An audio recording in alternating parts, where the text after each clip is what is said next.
I'll never forget the sound of my boots crunching on that salt-crusted earth. 9 years ago, when I first set foot on the barren land, it was a wasteland. The soil was as dead as the world around it, cracked and white like a desert. The few people who passed by would glance at it and quickly look away. But I saw something others didn't. I saw a challenge, a puzzle waiting to be solved, a dream worth fighting for. I'd come from nothing, and the land wasn't any better. But I'd learned from my father before he passed. Land is the only thing they can't take away from you if you know how to hold on to it, he'd said. I still carried his old pocket watch with me.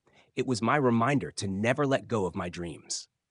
That land, covered in salt and the remnants of failed crops, seemed like a lost cause. I'd heard the stories of others who'd tried and failed, including Old Man Muller, who'd sold me the property for just $127,000. This place is dead, he'd said, laughing bitterly. It's been dead for 40 years. But I wasn't like the others. I was an architect, trained to break down complex problems and find solutions. Over the next month, I mapped the land, testing the soil, measuring salinity, and analyzing every inch. The neighbors thought I was crazy. Mrs. Patterson, next door, even asked me one day if I was planning to build some kind of monument to failure. That land's been dead for 40 years, she said. Nothing will ever grow here. Year 1 was a disaster. My crops withered and died despite careful tending. Tomatoes, corn, hardy Bermuda grass, everything turned brown within weeks. By the end of it, I was questioning my sanity. But I didn't give up. The city kept me afloat with my architectural projects, but every night I drove home, exhausted, staring at the barren land. I'd spent my savings on something that seemed destined to fail. Year 2 wasn't much better. I built a hydroponic system, desperate to bypass the soil altogether, but even then, the plants withered. The chemical residue from the previous owner's fertilizer trials created some kind of barrier that poisoned the ground, no matter what I tried. But it didn't break me. Instead, I started documenting everything, each failure, each test, each pH reading. It wasn't until one evening, when I was on my porch contemplating just selling the land, that I noticed an older man walking along the lake. He had a soil testing kit with him and seemed to know what he was doing. His presence was a strange comfort. When he saw me, he walked over with a confident stride. "You're doing it all wrong," he said without introduction, a slight smirk on his face. "This land isn't dead. It's just poisoned."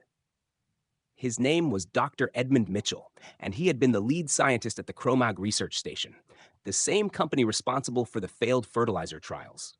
After a long conversation, he told me how to reverse the damage that had been done to the soil.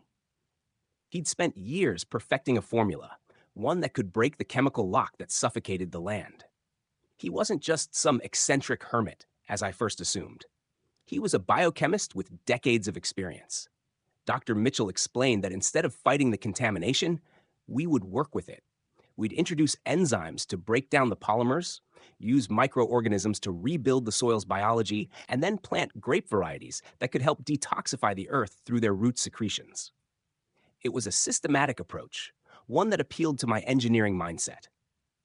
The idea of performing surgery on the land was the kind of challenge I could get behind. For 3 years, we followed his plan. Year 1 was focused on soil detoxification. The enzymes worked like magic, slowly but surely changing the color of the soil from white to a faint brown. The pH dropped toward normal ranges for the first time in decades. By year 2, we started introducing microorganisms to rebuild the soil's ecosystem. And in year 3, we planted grape varieties that had been selected for their ability to thrive in recovering soil conditions. As the vineyard began to show signs of life, I started to think we had a chance. The plants thrived. The soil was healing. But that's when things started to get complicated. Karen Whitmore, the president of the Homeowners Association, showed up at my door one day. She wore a tailored navy blazer and had an air of confidence about her that immediately put me on edge. She smiled, held out a laminated paper, and said, "Transfer request." She wasn't just some HOA leader. I soon discovered she had a background in agribusiness law, and she came at me with a calculated precision. She questioned everything I was doing: enzyme ratios, microorganism species, even the environmental impact. It wasn't just a simple complaint. It was an all-out attack on my project. It quickly became clear that Karen was no ordinary HOA president. She had ties to Agrotech, one of the biggest agricultural corporations in the world. The more I dug, the more I realized that she wasn't just trying to protect her neighborhood. She was trying to destroy everything I had worked for. She weaponized bureaucracy, hitting me with demands for environmental assessments, third-party validations, and reams of paperwork. I couldn't help but feel that her goal was to bleed me dry, to drag out the process until I had no choice but to give up. But I wasn't going to let that happen. I turned the tables, inviting independent scientists, bringing in environmental consultants, and even giving tours of the vineyard to the media. I wanted transparency, and I wanted the world to know what I was doing. Experts started to back me up, calling my soil remediation methods groundbreaking. But Karen wasn't done. She began using her corporate connections to make my life hell. Real estate appraisal reports claimed my experimental farming was devaluing the neighborhood. She manipulated the community, turning neighbors against me with carefully crafted complaints and false testimonies. She even knew specifics about the chemical composition of my soil treatments, details that no one outside of Cro-Mag should have known. And then came the drone attack. I was in the vineyard when I saw them. 6 drones, swooping low over my crops, spraying something toxic. The metallic smell hit me first, burning my nostrils, then the coughing started. Within hours, the vineyard was destroyed. The grapevines turned brown, curling up as if they were dying from the inside out. It was clear. Agrotech had gone too far. They weren't just trying to shut me down. They were trying to eliminate me completely.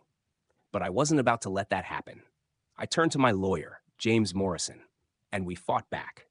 We filed patents for the technology I had developed, making sure my intellectual property was protected before Agrotech could steal it.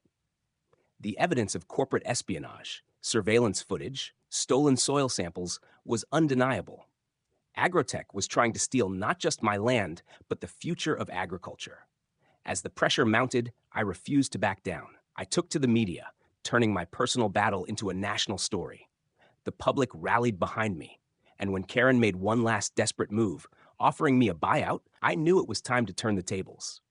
With the FBI's help, we gathered the final pieces of evidence. Karen's confession, caught on tape during a meeting where she thought she had me cornered, became the nail in the coffin. Agrotech's plot to steal my research was exposed for the world to see. The company's entire operation unraveled. In the end, justice prevailed. Agrotech's executives faced federal charges, and I won my patents. My vineyard, once a symbol of failure, became a beacon of hope for small farmers everywhere. The technology I had developed was adopted globally, helping to restore lands damaged by industrial pollution. As I stood in my flourishing vineyard, I reflected on the journey. From the barren land to a thriving business, from being a small, desperate farmer to a leader in agricultural innovation, it was clear that one person, with determination and the right allies, could take on any opponent, no matter how powerful. And in the end, truth and justice always find a way to grow.